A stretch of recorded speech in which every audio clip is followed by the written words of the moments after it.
വിദേശ വിചാരത്തിന്റെ മറ്റൊരു അധ്യായത്തിലേക്ക് സ്വാഗതം.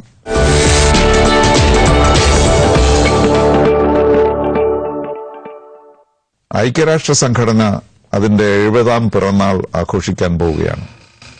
വലിയ വലിയ പ്രതീക്ഷകളാണ് ലോകത്തെമ്പാടുമുള്ളത്.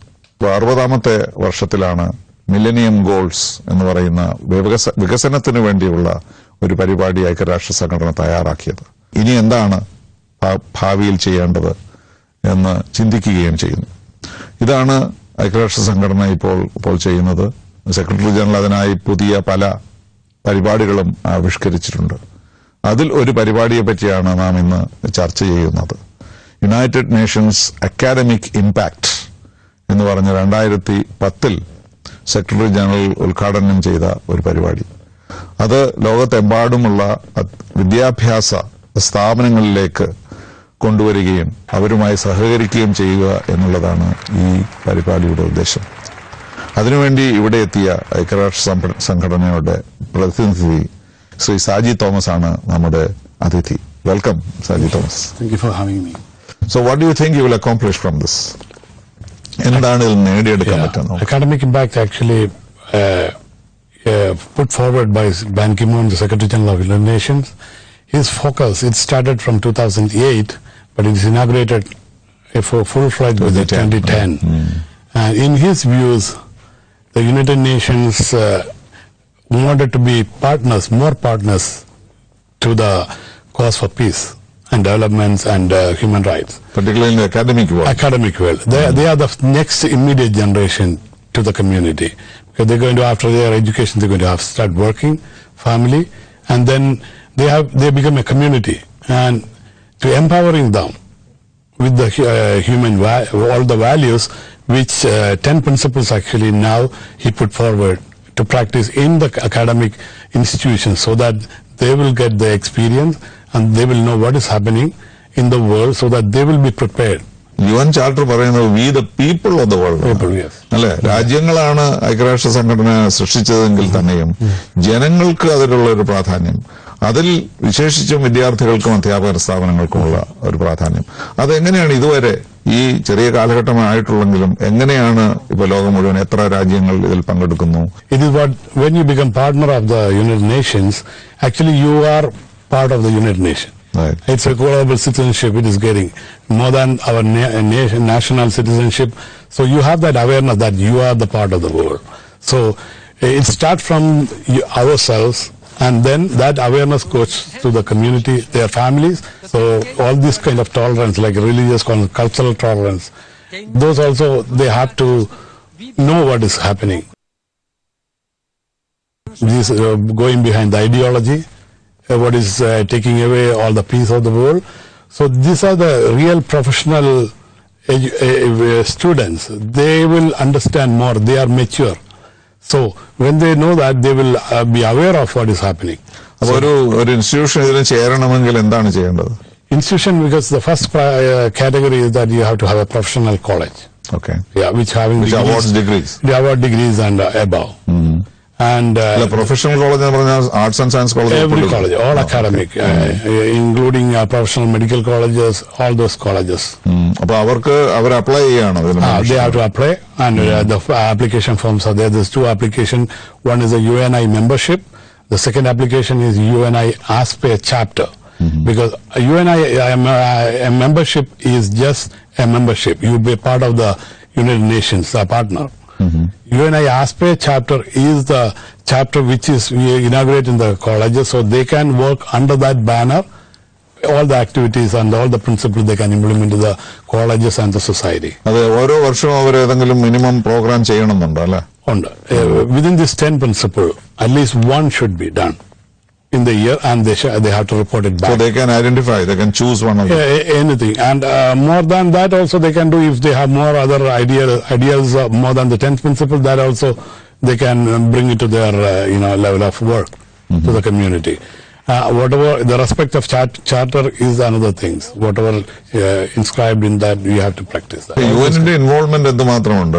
Do you support them financially to organize these programs? No, it is. Or do you send people like you come and speak to them? Is that how do you interact with them? Yeah, there's no funding for this program. The partnership is there. You have to have So the programs. You have to do institutions concerned has to find it. because they have their own programs like in aided colleges as NCC and all before, like UGC, under the UGC. So same thing. They have to identify your programs under the 10 principle. They can assist, couple with other programs and do it together too. So, but these And your principles must be competitions. there. There's no competitions there. I see. Yeah, there competition in the sense For students. there was once in a while they bring some contest. Recently, That's what I meant. Yes, recently they have United Nations Academic and Impact and Unhate Foundation. Correct. Unhate Foundation coupled together and they did a contest, tolerance. Religious intolerance. But yeah. It's all that, empowering the staff. Not to hate not others. hate others. It means you have to support them fully. But basically it's a UN outreach program. Yes. കഴിയുന്നത്ര UN ideologies, ideals എല്ലാം ചെറുപ്പക്കാരിലേക്ക് കൊണ്ടുവരിക എന്നുള്ള ഉദ്ദേശത്തോടു കൂടിയാണ്. Yes, the Department of Public Information's outreach division is doing this. Right. Academic Impact is under the outreach division, and director is Ramu Damodaran, Right. and he is very He is well known He here. is well known here, and he is really doing a good job, and he is all the time part of this activity, and I am doing as a volunteer, and because when I saw this program. The whole world colleges are having this membership. Almost 123 countries and 1,200 Already signed plus signed up with this program. Then I thought, why not our colleges in Kerala can do it? So Yes, that- I looked at the list. വളരെ കുറച്ച് പേരെ അതിനകത്തുള്ളൂ. Yeah, but now currently as of now, Kerala has 21 colleges. UN-ൽ 21 വർഷം പ്രവർത്തിച്ചിട്ടുള്ള mister Yes. Thomas. എന്തായിരുന്നു? What kind of activities did you have? I am basically a printing technology, so the desktop publishing is part of that. Before it was mechanical, now it is a digital system. So I joined in the publishing division where we make all the documents, As you know, United Nations is a parliamentary documents we create from there after the meetings and It everything. used to create so many documents. Now, of course, with digital world, Yes. it is different. Yes, it's അല്ലെങ്കിൽ complete- ഒരുപാട് മരം വെട്ടുന്നുണ്ടായിരുന്നു UN എന്നാണ് പറയുന്നത്. I think when I joined, first time Vajpayee, when he visited as a foreign minister, he saw this waste of, the documents are printed and not used much. So he actually started this, cutting the waste in the UN. Actually, he did a good job. ഒരു page UN-ൽ create ചെയ്യുമ്പോൾ എത്രമാത്രം എന്താണ് പരിസ്ഥിതി എതിരായിട്ട് പ്രവർത്തിക്കുന്നു എന്നൊക്കെ കഥകളുണ്ടായിരുന്നു. പക്ഷെ ഇപ്പോ അത്രയൊന്നും കടലാസ് ഉപയോഗിക്കുന്നുണ്ടായിരിക്കില്ലല്ലോ UN-ൽ. It's very limited now. It's very limited. Only everything is is on- digital now, and member state also they have to use their iPad, and or UN also provide that if they don't have, so they can get the documents immediately on the meetings. Right. If not, if it is any technical problem, they will provide documents still now. Yeah, and പക്ഷെ peace keeping ഓപ്പറേഷൻസിലും participate ചെയ്തിട്ടുണ്ടല്ലോ. yes. എവിടെയായിരുന്നു? 1996 May, Angola. I worked in the Uniform 2 and Munua. Those two missions at the same place. I participated in that. There was, എന്തായിരുന്നു ആ മിഷന്റെ പ്രത്യേകത? അംഗോളയിൽ എന്താണ്? What were you trying to achieve? yeah, we want to have peace between the UNITA rebels and the government. അവിടെ ഇന്ത്യക്കാരുണ്ടായിരുന്നോ ഈ ഫോഴ്സിൽ? Yes, Indian Army was Army there, there. Indian Engineering Corps was there, and that many officers were there. One of the officers was S. Vishwanath. He was a a commander. colonel at that time. We worked together, and which he gave his life at the Kargil's conflict. Oh, really? He was a colonel.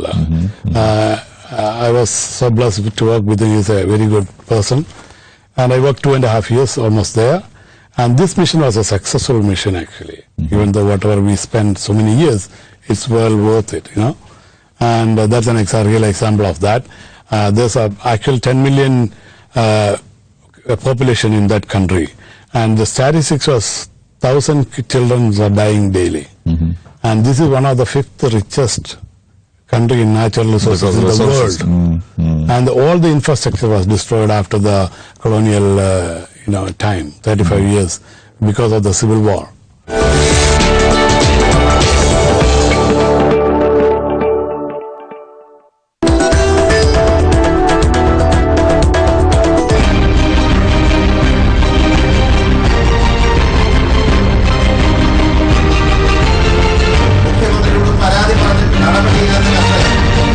വാർത്തയുമായി ഏറ്റവും ആദ്യം Asianet news അവർ എല്ലാ ദിവസവും രാത്രി 8-ന്. Trinity Builders news അവർ സമർപ്പിക്കുന്നത് celebrating 10 years of crafting smiles. Trinity Builders powered by Kajaria tiles. കണ്ടുകഴിഞ്ഞാൽ ശരിക്കും ഇഷ്ടമാവും. ഉറുമ്പിനോളം ചെറുത് എന്ന് പേരിട്ട പ്രദർശനം.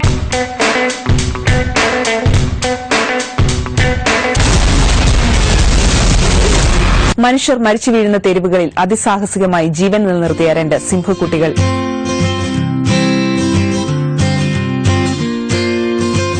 വനാറ്റു അഗ്നിപർവ്വതം അതിന്റെ സകല വിസ്ഫോടന ശേഷിയും പുറത്തെടുത്ത് രാപ്പകലില്ലാതെ കത്തിയെരിയുന്നു. കൗതുക ലോകം ഇന്ന് രാവിലെ 11:30 ഏഷ്യനെറ്റ് ന്യൂസിൽ.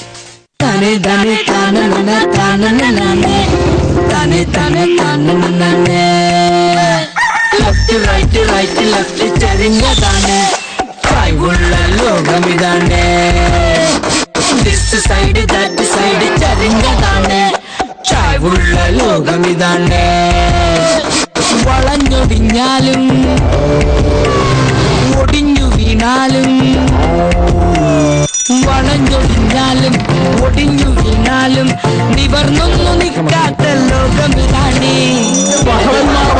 ചാടി ബദൽ നേടുന്നു അങ്ങോടിങ്ങോടിങ്ങോടെ. ഈ ഫൈറ്റ് നോട്ട് സ്ട്രേറ്റ്, ഈ ഗെയിം നോട്ട് സ്ട്രേറ്റ്, നിവർന്നൊന്നു നിൽക്കാത്ത ലോകമിതാണ്. ചായ്വുകളുടെയും ചെരുവുകളുടെയും ലോകത്തിൽ നേരിന്റെ നേർക്കാഴ്ച. ഏഷ്യാനെറ്റ് ന്യൂസ്, നേരോടെ നിർഭയം നിരന്തരം.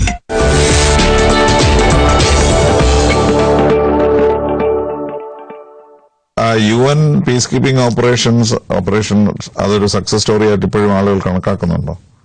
Definitely. We did a lot of work, and not only the UN is doing it, there's so many other like San Fran, children's supporting, so immunization. So they have an MOU with us. So I was in the region, so I supported them with the fuel and other supports to use the plane. ഒരു കാലഘട്ടത്തിൽ Cuba ഇതിനകത്ത് ഇന്നുള്ളായിരുന്നില്ലേ? അംഗോളയില് അവര് യൂണിറ്റാ റിബൽസിനോട് support ചെയ്യായിരുന്നു. They are with the government. With government. Okay. And it is still the... Iraq സംഘടനയോട് പോകുമ്പോ Cuba ഇല്ല, Cuban troops പോയി. It was in 1990. Before that, it's a long story actually. And I saw so many Cuban equipments, and everything was lying all over. Called വാർ കഴിഞ്ഞപ്പോ പിന്നെ ക്യൂബയ്ക്ക് പ്രാധാന്യമില്ലാതായിരുന്നു. കാരണം അവരാ revolution export ചെയ്യുന്നത് നിർത്തേണ്ടി വന്നു. Yes, that was the biggest thing. Then the South Africa was involved to create, so supported to have a peace there. Anyway, it was well worth. American, there was a Six Nations group. They were continuously working, and I also got a chance first after the election to go into their assembly and witness that. So that was a very successful time. ഈ peace keeping operation ഇത് മാത്രമേ ചെയ്തിട്ടുള്ളൂ, അംഗോളയിൽ ഇത് മാത്രമേ ഞാൻ ചെയ്തിട്ടുള്ളൂ. പക്ഷെ പൊതുവെ പീസ് കീപ്പിംഗ് ഓപ്പറേഷനെ പറ്റി എന്താണ്, വാട്ട് ഈസ് യുവർ അസസ്മെന്റ്? ലോകത്ത് മുഴുവനും പലയിടത്തും ഐക്യരാഷ്ട്ര സംഘടന ഒരു ത്രിൻലി സ്പ്രെഡ് അല്ലേ, എത്രമാത്രം അവർക്ക് ഈ ലോക സമാധാനം സ്ഥാപിക്കാൻ കഴിഞ്ഞിട്ടുണ്ട്? It is the will of the nations which have conflict, so all parties has to come down. They can't hold on to what they have believed. And UN does not have that kind of authority. യുദ്ധം ചെയ്ത് മാറ്റാൻ പറ്റില്ലല്ലോ. അപ്പൊ സമാധാനം സ്ഥാപിച്ചു കഴിഞ്ഞതിന് ശേഷമാണ് പലപ്പോഴും ഐക്യരാഷ്ട്ര സംഘടന അവിടെ ഒരു റീകൺസ്ട്രക്ഷൻ അങ്ങനെയൊക്കെ ചെയ്യുന്നത്. പക്ഷെ ഇപ്പോൾ number of UN peacekeeping operations has come down. Boutros ഗാലിയുടെ കാലത്തായിരുന്നല്ലോ ധാരാളം പീസ് കീപ്പിംഗ് ഓപ്പറേഷൻസ് ഉണ്ടായിരുന്നു, വളരെയധികം എല്ലായിടത്തും സ്പ്രെഡ് ചെയ്തിരുന്നു. അത് കഴിഞ്ഞതിന് ശേഷം ഇപ്പോ സെക്യൂരിറ്റി കൌൺസിൽ കുറച്ചും കൂടെ ചെലവ് കുറയ്ക്കാനും എത്രമാത്രം പീസ് കീപ്പിംഗ് ഓപ്പറേഷൻ ഇടപെടാനും ഇപ്പോ തയ്യാറായിട്ടില്ല എന്ന് തോന്നുന്നു. ഇന്ത്യയുടെ റോളിനെ പറ്റി എന്താണ് ഐക്യരാഷ്ട്ര സംഘടനയിലെ അഭിപ്രായം, വിശേഷിച്ചും പീസ് കീപ്പിംഗ്? ഇന്ത്യയുടെ റോൾ സെക്യൂരിറ്റി മെയിൻറ്റെയിൻ ചെയ്യാൻ, piece and conflict resolution, that is the main purpose of. Now we have the principle also showing about that we have to do it. So in that case, even though we have peace, now we don't want another conflict. So awareness, peace building is important. So the deep peacekeeping is going to do that. They are continuously doing that. Make awareness for the community, people around them, all those അതായിരുന്നു political parties. ശരിക്കും ഇന്ത്യയുടെ peace keeping operation success അതായിരുന്നു. സൊമാലിയയിലൊക്കെ ഈ യുദ്ധമില്ലാതിരിക്കുക എന്നുള്ളത് മാത്രമല്ല, ഒരു social ഡെവലപ്മെന്റിന് വേണ്ടി നമ്മുടെ ആളുകൾ വളരെ ഡെഡിക്കേറ്റഡ് ആയിട്ട് പ്രവർത്തിച്ചു. അവർക്ക് ഭക്ഷണം വിതരണം ചെയ്യുന്നതിലൊക്കെ താല്പര്യമെടുത്തു എന്നൊക്കെ കേട്ടിട്ടുണ്ട്. അപ്പൊ അതുകൊണ്ടാണ് പൊതുവെ ഐക്യരാഷ്ട്ര സംഘടനയിൽ പീസ് കീപ്പിംഗ് ഓപ്പറേഷൻസിൽ ഇന്ത്യക്ക് വളരെയധികം നല്ല പേര് ലഭിച്ചിട്ടുണ്ട്. പക്ഷെ എന്നാലും നമ്മളിപ്പോഴും സെക്യൂരിറ്റി കൌൺസിലിൽ അംഗമല്ലല്ലോ, പെർമനന്റ് മെമ്പറാണ്. എന്താണ് സാധ്യത? I think it is a good chance to have it, but the problem is all the nations has to come together to agree. Especially the 2/3 majority വേണം. അതെ, പക്ഷേ പെർമനന്റ് മെമ്പേഴ്സ് അതിനെ സഹകരിക്കാൻ സാധ്യതകൾ കുറവല്ലേ? Yeah, because of they have their political support കാണുമായിരിക്കും. അതെ. പിന്നെ ഇന്ത്യൻസ് പൊതുവെ UN എന്താണ്, എങ്ങനെയാണ് ഒരു നമ്മുടെ reputation? They are hardworking. They are always take the challenges, even in the field or offices. We give a lot of inputs for all these kind of activities. പണ്ടുകാലത്ത് മുതലേ ധാരാളം ഇന്ത്യക്കാര് ഐക്യരാഷ്ട്ര സംഘടനയിൽ പ്രവർത്തിക്കുന്നുണ്ടല്ലോ. ഇപ്പോൾ കുറഞ്ഞിട്ടുണ്ടോ? എന്താണ് വാട്ട് ഇസ് യുവർ ഇംപ്രഷൻ? വളരെ numbers കുറഞ്ഞു. ഞങ്ങളുടെ ഒരു ഗ്രൂപ്പ് മലയാളീസ് ഉണ്ടായിരുന്നു. We will meet together in lunch time. Now it's hardly me left there. അത് ഇത് നാഷണൽ കോട്ടാസ് ഉള്ളത് കൊണ്ടാണ് അല്ലേ? ഇന്ത്യക്ക് ഓരോ രാജ്യത്തിനും അതിന്റേതായിട്ടുള്ള ഇത്ര ആളുകളെ ഉണ്ടാകാവൂ എന്നുള്ളത് അത് എൻഫോഴ്സ് ചെയ്തുകൊണ്ടായിരിക്കാം ഒരുപക്ഷെ ഇന്ത്യൻസിന്റെ സാന്നിധ്യം കുറയുന്നത് ഐക്യരാഷ്ട്ര സംഘടനയിൽ. പുതിയൊരു സിസ്റ്റം ഓഫ് റിക്രൂട്ട്മെന്റ്, അത് ജിയോഗ്രാഫിക്കൽ ഡിസ്ട്രിബ്യൂഷൻസ് വന്നിട്ടുണ്ട്. അങ്ങനെ വന്നപ്പോൾ ഇന്ത്യക്കൊക്കെ ആ ലെവലിൽ കൂടുതലായിപ്പോയി.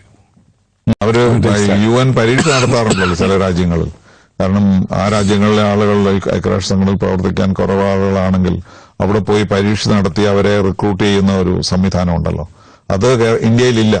കാരണം ഇന്ത്യയിൽ വളരെ ചെറുപ്പക്കാർക്ക് ധാരാളം പേർക്ക് ഐക്യരാഷ്ട്ര സംഘടനയിൽ വർക്ക് ചെയ്യണമെന്നുള്ള ആഗ്രഹം ഉണ്ടെങ്കിലും അത് നടക്കാത്തതിന്റെ പ്രധാന കാരണം ധാരാളം ആളുകൾ നേരത്തെ തന്നെ ഐക്യരാഷ്ട്ര സംഘടനയിൽ ഇന്ത്യക്കാരുണ്ടായിരുന്നു എന്നുള്ളതുകൊണ്ടല്ലേ?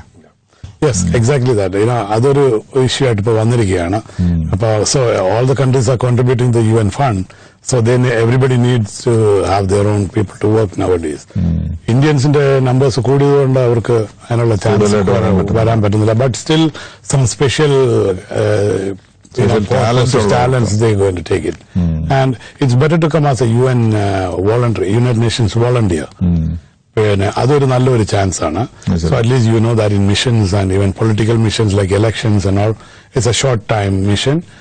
But for the students in the college they can have internship. Internship funding ഇല്ലല്ലോ, ഒട്ടും ഇല്ല. സെൽഫ് ഫണ്ടിങ് ആണ്. വളരെ ഈസി ഒന്നും അല്ല അല്ലേ? ഈസി അല്ല. It's challenging. But still they get 2 months to 6 months they can get that. But our system is not allowing them to go and get that break to get the internship because our educations are continuous. ഇവിടെ ഒരു ദിവസം പോലും നഷ്ടപ്പെടാൻ പറ്റില്ല. Strike ഉള്ളപ്പോൾ മാത്രമേ ഉള്ളൂ. I think we have to change all those things.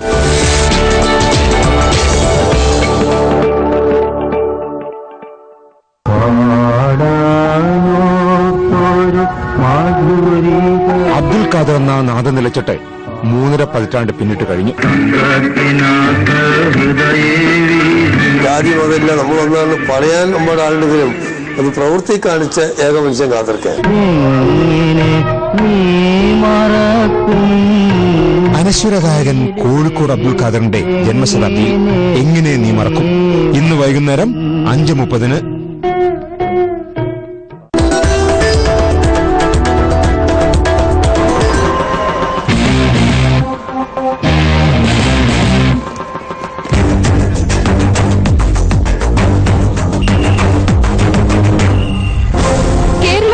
ചെയ്യുന്ന ഒരു ദിവസത്തെ വാർത്തകളിലൂടെ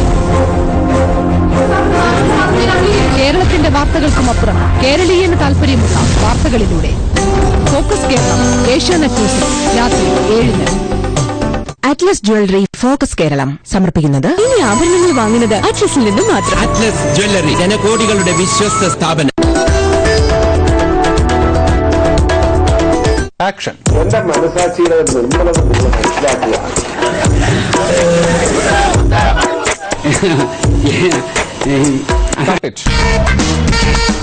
ആക്ഷനും കട്ടിനും ഇടയിൽ ഒതുക്കാവുന്ന കാര്യങ്ങളല്ല ചിത്രം പറയുന്നത്. ഇനി നിങ്ങൾ കുറച്ചു ദിവസം വിശ്രമിച്ചേ മതിയാവും.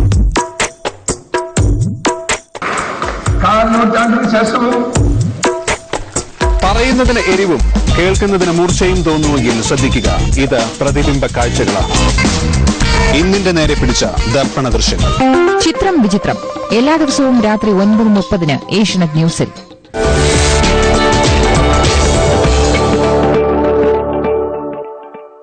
വോളണ്ടിയർ സിസ്റ്റം എങ്ങനെയാണ് വർക്ക് ചെയ്യുന്നത്? ഒരു പർട്ടിക്കുലർ സ്കിൽ വേണം അല്ലേ? You have to have your experience and whatever your education or experience, you post a person in the website and go to careers.un.org and then you find any opportunities there, then they will select you, and once you're selected you will be posted in any of the missions and they will provide you the basic needs. So അപ്പൊ അവരും അവിടുത്തെ regular സ്റ്റാഫുമായിട്ട് വലിയ വ്യത്യാസം വരില്ലേ, discrepancy വരില്ലേ ഇൻകംസിലൊക്കെ? Yes. Other volunteers have no benefits or anything, but they get their, living allowances they get. പക്ഷെ അത് അവരെ വീണ്ടും യുഎന്നിലേക്ക് റെഗുലർ സ്റ്റാഫിലേക്ക് പോകാനുള്ള സാധ്യതകൾ വർദ്ധിപ്പിക്കുന്നുണ്ടോ? You cannot change from the volunteer immediately to a staff, but you can have a break or maybe you get fined for any jobs. Mostly sometimes you get. Volunteer ആയിട്ട് പോയാൽ ജീവിക്കാനുള്ള സൗകര്യങ്ങളെല്ലാം ലഭിക്കും. Yes. വലിയ ശമ്പളം ഇല്ലെങ്കിൽ പോലും ആ രാജ്യത്ത് താമസിക്കാനുള്ള സൗകര്യങ്ങളൊക്കെ അവർ ചെയ്യാൻ പറ്റും. Yes, accommodations, everything will be provided. ഐക്യരാഷ്ട്ര സംഘടനയിൽ പ്രവർത്തിക്കണമെന്ന് ആഗ്രഹിക്കുന്നവർക്ക് രണ്ട് മാർഗങ്ങളാണ്. ഒന്ന് ഇന്റേൺഷിപ്പ് എടുക്കുക. ഇന്റേൺഷിപ്പ് അത് സ്വന്തം ചെലവിൽ തന്നെ പോകേണ്ടിയിരിക്കുന്നു. മറ്റേ വോളണ്ടിയർ ആണെങ്കിൽ അറ്റ്ലീസ്റ്റ് സ്വന്തം ചെലവിൽ ചെലവാക്കാതെ തന്നെ കുറച്ച് എക്സ്പീരിയൻസ് ലഭിക്കും. പക്ഷേ അവർക്കൊക്കെ യുഎന്നിലേക്ക് ചേരാനുള്ള സാധ്യതകൾ ഉണ്ടെങ്കിൽ മാത്രമല്ലേ അതൊരു ഇൻസെന്റീവ് ആവുകയുള്ളൂ. There's more chances comes there through that, at least people, you will have sometimes, you can apply, chances are there always, most probably maybe in the mission field you can work, not in the headquarters as a staff. Anyway, coming back to academic impact, your experience in the UN as a whole, how much are you able to bring into this program? This program, I was actually, first support them to get the membership, and I voluntarily come here and help them to understand, make them understand how the United Nations works and how many departments. I gave the whole picture of that. And what is peacekeeping, because I can tell that I did already. So the full picture of the United Nations in the field. Then I talk about the academic impact, what it means. So I just give another seminar on that. And what was your experience here? People were very interested? Yes. The students, whichever, already 9 colleges I did in January, seminars and inaugurations. Now today is the starting for this trip, first with Evans Business School. And of course they all are very well, accepted what I am talking, because I have my life experience, because during my work in Kuwait, not as a United Nations employee, as I think I gone through this, witness the war and Iraq invasion with my family, and my daughter was 2.5 years that time. So it took me 15 days to come through all this. So what the war is like. What is war and what is life about. Right. So I was, with that perspective, I talked to the students, so they very well taken it, and I'll get the feedback later. They sat for all these hours continuously with a half an hour break. Normally they don't sit for 40 Thank you very much. All the very best. And give our regards to Mr. Ramu Damodaran. He was on this program. Thank you so much. Thank you for having me. വിദേശ വിചാരം ഇവിടെ പൂർണ്ണമാവുകയാണ്. മറ്റൊരു അധ്യായവുമായി നമുക്ക് വീണ്ടും കാണാം അടുത്ത ആഴ്ച ഇതേ സമയം ഇതേ ചാനലിൽ. നമസ്കാരം.